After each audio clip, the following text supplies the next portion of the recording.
வணக்கம். நான் பாலு. இன்றைக்கும் ஒரு சூப்பரான பிஸ்னஸ் ஐடியோட வந்திருக்கேன். இந்த பிஸ்னஸ் பொறுத்தவரை ஈஸியாக கிடைக்கக்கூடிய ஒரு ரா மெட்டீரியல் வச்சு தான் நம்ம பண்ணுற மாதிரி இருக்கும். ஸோ இந்த ரா மெட்டீரியல் ஆல்ரெடி யூஸ் பண்ண ஒரு ப்ராடக்ட் தான். அதுக்கு முன்னாடி உங்களுக்கு பர்டிகுலராக எதுவும் பிஸ்னஸ் பற்றின இன்ஃபர்மேஷன் வேணும்னா கமெண்ட் பண்ணுங்கள். ஸோ என்னால் முடிஞ்சதை நான் உங்களுக்கு கொடுக்குறேன். ஓகே, இன்றைக்கி என்ன பிஸ்னஸ் பற்றி பார்க்க போகிறோன்னா jackfruit seed powder making business. அதாவது இந்த பலாப்பழத்தில் உள்ள இந்த சீடில் ரெடி பண்ணக்கூடிய ஒரு பவுடர். வேறு எந்த டிஃப்ரெண்ட்டான ரா மெட்டீரியலும் இல்லை, ஈஸியான ப்ரொடக்ஷன் ப்ராசஸ் தான். இந்த ஜாக் ஃப்ரூட் பவுடர் எதுக்காக என்ன யூஸுக்காக யூஸ் பண்ணுறாங்கன்னு பார்த்தீங்கன்னா, மெயினாக ஹெல்த் பெனிஃபிட்டுக்காக தான் இதை எடுத்துக்கிறாங்க. இதை தவிர ப்ரெக்னென்ட் லேடிஸ், அப்புறம் இந்த டயபெட்டிஸ் பேஷண்ட், அப்புறம் பிபி பேஷண்ட் மெயினாக அந்த பவுடரை எடுத்துக்கிறாங்க. ஸோ இம்யூனிட்டி பவருக்காக சின்ன பிள்ளைங்களுக்கு அதிகமாக கொடுக்குறாங்க, சாப்பாடோடு அதிகமாக எடுத்துக்கிறாங்க. நீங்களே ஆன்லைனில் செக் பண்ணி பாருங்கள் எவ்வளோ பெனிஃபிட் இருக்குது, இதோட டிமாண்ட் எவ்வளோ இருக்குது அப்படி தான் தெரியும். எக்ஸ்போர்ட் ஆப்பர்ச்சுனிட்டின்னு பார்க்கும்போது ரொம்பவே அதிக அளவில் இருக்குது. நம்ம பண்ருட்லி தான் நம்ம பலாப்பழத்துக்கு ஃபேமஸ், எல்லாருக்குமே தெரியும். அங்கே தான் அதிகமாக இந்த மாதிரி ப்ராடக்ட்லாம் ரெடி பண்ணுறாங்க. தென் எக்ஸ்ட்ரா இன்க்ரீடியண்ட்டும் ஆட் பண்ணி வேறு விதமான ப்ராடக்ட்டும் கூட ரெடி பண்ணுறாங்க. ஓகே, இந்த வீடியோவில் எப்படி இந்த பவுடர் மேக் பண்ணணும், தென் எவ்வளவு இன்வெஸ்ட்மெண்ட் வேணும், எவ்வளவு இன்வெஸ்ட்மெண்ட் பண்ணால் எவ்வளோ ப்ராஃபிட் எடுக்கலான்றதை பற்றி பார்க்கலாம். வாங்க கண்டென்ட் போகலாம்.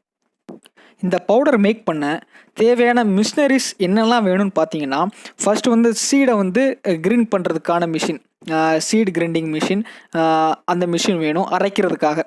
தென் அதுக்கப்புறம் சீட் பண்ணுறதுக்கு முன்னாடி இந்த பலா கொட்டைகளை வந்து நம்ம ட்ரை பண்ணணும், காய வைக்கணும். இப்போ நம்ம வெயிலில் காய வைக்கணும் கூட வச்சுக்கலாம், சன்லைட்டில் காய வச்சுக்கலாம், ஆனால் கொஞ்சம் லேட் ஆகும். ஸோ அந்த மாதிரி வேறு எலக்ட்ரானிக்கல் ட்ரையர் இருக்குது, கேஸ் ட்ரையர் இருக்குது, ஸோ சோலார் பேனல் ட்ரையர் இருக்குது. ஸோ அந்த மாதிரி ட்ரையர் யூஸ் பண்ணிக்கணும். ஸோ நம்மளுக்கு மிஷினரிஸ்ன்னு பார்க்கும்போது இந்த 2 மிஷினரிஸ் தான். நாங்கள் லிங்க்கு கூட கீழே கொடுத்துருக்கேன், நீங்கள் பார்த்துக்கோங்க. நெக்ஸ்ட்டு இந்த ஜாக் ஃப்ரூட் பவுடர் மேக் பண்ணுறதுக்கான ப்ரொடக்ஷன் ப்ராசஸ்ன்னு பார்க்கும்போது, ரா மெட்டீரியல் பர்ச்சேஸ் பண்ணதும் அந்த பலா கொட்டைகள் இல்லைனா பலா விதைகள் நம்ம பண்ருட்டி சைடு வந்து மொத்தமாக பர்ச்சேஸ் பண்ண முடியும். ஸோ அந்த மாதிரி ஏரியாவில் மொத்தமாக நம்ம பர்ச்சேஸ் பண்ணோன்னா நம்மளுக்கு கொஞ்சம் ஈஸியாக நம்மளுக்கு மொத்தமாக வாங்குறது கரெக்டாக இருக்கும். ஸோ வாங்கின பலா கொட்டைகளை பாதியாக கட் பண்ணிவிட்டு அதுக்கு மேலே இருக்க தோலெல்லாம் நம்ம உரிச்சு எடுத்துடணும். நல்லா எடுத்துகிட்டு நல்லா தண்ணியில் கழுவுன அப்புறம் பெரிய பெரிய பீஸாக இருந்ததுன்னா இந்த மாதிரி கட் பண்ணிக்கணும். ஸோ ஆல்மோஸ்ட் இந்த மாதிரி தான். தென் ஃபஸ்ட்டு யூஸ் பண்ண மிஷின் என்னென்னா ட்ரையர் தான். நம்ம வெயிலில் காய வைக்கலாம். வெயிலில் காய வச்சோன்னா நம்மளுக்கு கொஞ்சம் லேட் ஆகும்.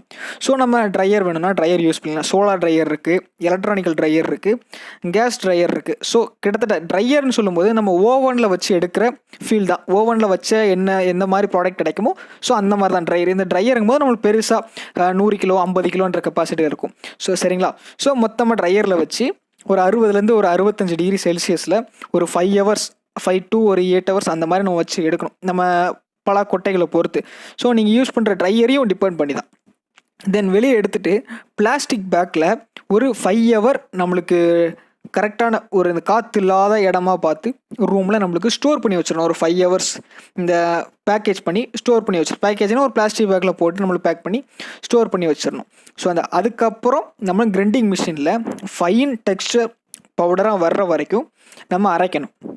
ஸோ இவ்வளோ தான் ப்ரொடக்ஷன் ப்ராசஸ். அரைச்சதுக்கப்புறம் பேக்கேஜிங்கில் முக்கியமானது என்னென்னா ஏர் டைட் மெத்தட்னு சொல்லுவாங்க. அதாவது இந்த பேக்கெட்டுக்குள்ளே எந்த காற்றுமே இருக்கக்கூடாது. ஏன்னா நம்ம ப்ராடக்ட் வந்து எக்ஸ்ட்ரா நம்ம எந்த ப்ரிசர்வேஷனும் பண்ண போகிறதில்ல. ஸோ அந்த ஏர் டைட் மெத்தட் பண்ணால் தான் அந்த ப்ராடக்ட் வந்து கெடாமல் இருக்கும். ஸோ மோஸ்ட்லி கெடாது, என்ன ட்ரை பண்ணதுனால கெடாது. பட் இருந்தாலும் இந்த ஏர் டைட் மெத்தட் நம்ம யூஸ் பண்ணிக்கணும். தென் ரொம்ப ஹீட் இல்லாத பிளேஸில் ஸ்டோர் பண்ணி வச்சிட வேண்டியதான். தென் மார்க்கெட்டுக்கு சேல் பண்ண ரெடி ஆகிடும். ஸோ முன்னாடியே சொன்ன மாதிரி இந்த எக்ஸ்ட்ரா இன்க்ரீடியன்ட்லாம் ஆட் பண்ணுற மாதிரி இருக்கும். என்ன மாதிரி அந்த பெப்பர், ஸோ அந்த மாதிரி நம்ம எக்ஸ்ட்ரா இன்க்ரீடியன்ட்லாம் ஆட் பண்ணி நம்ம இது தனியாக இன்னொரு ப்ராடக்டாக கூட நம்ம சேல் பண்ணிக்கலாம். ஸோ ப்ரொடக்ஷன் ப்ராசஸ்ன்னு பார்க்கும்போது இவ்வளோ தான் இதோட ப்ரொடக்ஷன் ப்ராசஸ். இந்த பவுடர் மேக் பண்ணுறதுக்கான இன்வெஸ்ட்மெண்ட் காஸ்ட் நம்மளுக்கு எவ்வளோ ஆகும்னு பார்த்தீங்கன்னா, ஃபஸ்ட் நம்ம இந்த சீடை அரைக்கிறதுக்கு கிரைண்டிங் மிஷின் யூஸ் பண்ணுவோம். அது வந்து நம்மளுக்கு மினிமம் லெவலில் ஒரு 26,000 அந்த ரேஞ்சுக்கு நம்மளுக்கு அவைலபிளாக இருக்குது. ஸோ அதையும் யூஸ் பண்ணலாம். அதை விட லேக்ஸ் கணக்குலேயும் நம்மளுக்கு இருக்குது. ஸோ நம்ம கெப்பாசிட்டி எப்படி தான் மிஷின் யூஸ் பண்ணிக்காங்க. அதுக்கப்புறம் ட்ரையர் ஒரு நல்ல ட்ரையராக ஒரு 50,000க்குள்ளே நம்ம வாங்க முடியும். ஒரு 100 கிலோ கெப்பாசிட்டியுடைய ஒரு ட்ரையர் வந்து ஒரு 50,000 அந்த ரேஞ்சில் வாங்க முடியும். ஸ்பேஸ்ன்னு பார்க்கும்போது நம்ம வீட்டில் வச்சு கூட பண்ணலாம். இல்லைனா நம்ம வேறு ரெண்டல் ஸ்பேஸில் போட்டோம்னா ஒரு 20,000 அந்த ரேஞ்சில் வரும். அதுக்கப்புறம் ரா மெட்டீரியல் பார்க்கும்போது ஒரு 1 மந்த்துக்கு ஒரு 10,000 அந்த ரேஞ்சில் வரும். ஸோ அதர் எக்ஸ்பென்ஸ்னு பார்க்கும்போது electronical charge, transportation, packaging cost மொத்தமாக, ஸோ எல்லா எக்ஸ்பென்ஸும் சேர்த்து மொத்தமாக ஒரு 50,000 ஆகும். ஸோ நம்மளுக்கு ஃபிக்ஸடாக நம்மளுக்கு எவ்வளோ அமௌண்ட் வேணும்னு பார்க்கும்போது இவ்வளோ தான் இன்வெஸ்ட்மெண்ட் இருந்தாலே போதும். ஈஸியாக நம்ம லோக்கல் மார்க்கெட்டில் சேல் பண்ணுறதுக்கும் ரெடி பண்ணிடலாம். ஸோ நம்மளுக்கு எக்ஸ்போர்ட் பண்ணும்போது கொஞ்சம் எக்ஸ்ட்ரா அமௌண்ட் தேவைப்படும். ஏன்னா அந்த கண்ட்ரி ஏற்ற பேக்கேஜிங் பண்ண வேண்டியிருக்கும், அந்த ஸ்டாண்டர்டுக்கு ஏற்ற மாதிரி ரெடி பண்ண வேண்டியிருக்கும். ஸோ நம்மளுக்கு இன்வெஸ்ட்மெண்ட் பார்க்கும்போது நம்மளுக்கு இவ்வளோ தான். இதை தவிர நம்மளுக்கு இந்த ஃபுட் அந்த லைசன்ஸ் வாங்கணும், FSSAல கண்டிப்பாக நம்ம லைசன்ஸ் வாங்கினா நம்மளுக்கு லீகலாக வந்து நம்மளுக்கு ப்ரொமோட் பண்ணுறதுக்கு இன்னுமே நம்மளுக்கு ஈஸியாக இருக்கும். அப்புறம் இந்த பிஸ்னஸில் நம்ம எவ்வளோ ப்ராஃபிட் எடுக்கலான்னு பார்க்கும்போது, ஸோ எந்த பிஸ்னஸாக இருந்தாலும் நம்ம மொத்தமாக இவ்வளோ தான் மந்த்லி நம்மளுக்கு எடுக்க முடியும்னு சொல்லவே முடியாது. பட் நம்மளுக்கு 1 kgக்கு எவ்வளோ ப்ராஃபிட் மார்ஜின் வைக்கலாம்னு சொல்லலாம்.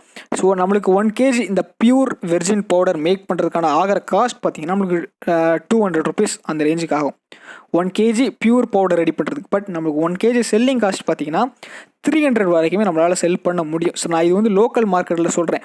இது நம்ம எக்ஸ்ட்ரா இன்க்ரீடியன்ட் சேர்த்தோம்னா வெறும் 200 கிராமே 120 ரூபா வரைக்குமே நம்மளுக்கு செல் பண்ணுறாங்க. நீங்கள் ஆன்லைனில் செக் பண்ணி பாருங்கள், இதை விட அதிகமாக தான் இருக்கும். நான் மினிமம் லெவலில் தான் சொல்கிறேன். ஸோ நீங்கள் யூஸ் பண்ணுற மிஷினோட கெப்பாசிட்டியை பொறுத்து நீங்கள் எவ்வளோ கேஜி பவுடர் மேக் பண்ண போகிறீங்களோ ஸோ அந்த அளவுக்கு உங்களுக்கு ப்ராஃபிட் மார்ஜின் இருக்கும். சார் நீங்கள் எக்ஸ்பெக்ட் பண்ணலாம். ஸோ முக்கியமாக முன்னாடியே சொன்ன மாதிரி இந்த FSSAல வந்து சர்டிஃபிகேட் வாங்கியிருக்கணும் நம்ம எக்ஸ்போர்ட் பண்ணுறதா இருந்தாலும். ஸோ முன்னாடியே சொன்ன மாதிரி நம்மளுக்கு பேக்கேஜிங் வந்து very important for this business. நம்ம ஸ்டாண்டர்டாக ஒரு ப்ராடக்ட் ரெடி பண்ணும்போது எக்ஸ்போர்ட் ஆப்ஷன் வந்து நிறைய கண்ட்ரியில் இருக்குது. தென் பேக்கேஜிங் பண்ணும்போது இந்த ஏர் டைட் மெத்தடில் நம்ம பண்ணணும். முன்னாடியே சொன்ன மாதிரி அது இந்த மாதிரி பேக்கேஜிங் பண்ணும்போது நம்மளுக்கு ஒரு ஸ்டாண்டர்டாக இருக்கும்.